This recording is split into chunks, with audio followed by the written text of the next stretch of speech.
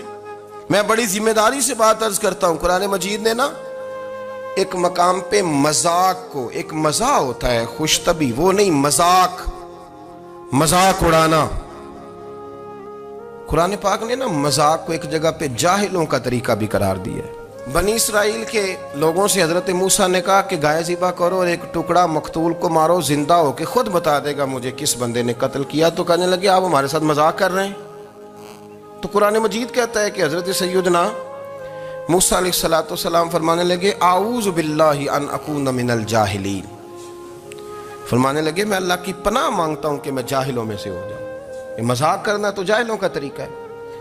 اگر آپ کی زبان سے بے حیائی کا جملہ نکل گیا، اگر آپ کی زبان سے بے حیائی کا جملہ نکل گیا، آپ نے کہہ دیا کہ ہم آزاد لوگ ہیں، جو مرضی کریں گے، جو مرضی کہیں گے، جو ہمارا دل میں آئے گا کریں گے، تو پھر تو لوگ آپ کا وہ حشر کریں گے کہ آپ سے برداشت ہی نہیں ہوگا۔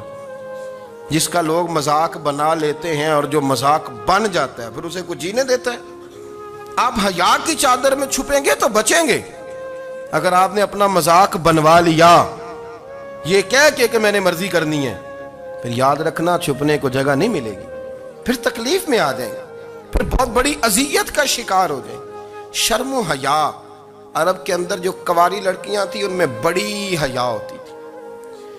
الحمدللہ میں بڑے فخر سے کہتا ہوں کہ میرے پنجاب کی، میرے پاکستان کی بیٹیاں بھی 20 دفعہ ان کا ابا کہے تیری شادی کرنی ہے تو وہ آنکھ نہیں اٹھا پاتی آج بھی۔ یہ تو وہ چند لوگ ہیں جو کہتے ہیں ہم ہائی کلاس ہو گئے، ہمیں نہیں پتا کہ وہ روشن خیال ہو گئے ہیں کہ روغن خیال ہو گئے، پتہ نہیں کدھر چلے گئے۔ ورنہ ہماری بیٹیاں آج بھی جب ان سے ان کا باپ، ان کی ماں بات کرتی ہے تیری شادی کی، تو وہ تو شرم کے ساتھ پچھلے سے پچھلے کمرے میں چھپتی ہیں۔ یہ اللہ نے فضل کیا ہوا ہے اس ملت پر۔ تو عرب کی لڑکی بڑی حیا والی ہوتی تھی، اس سے کوئی بات کرنی پڑتی تھی تو 20 دفعہ بات کی جاتی، پھر بھی وہ عورت چھپتی پھرتی تھی۔ حضرت عائشہ صدیقہ رضی اللہ تعالیٰ عنہ فرمانے لگیں میرے نبی پاک صلی اللہ علیہ وسلم عرب کی کنواری لڑکیوں سے بھی زیادہ حیا کرنے والے۔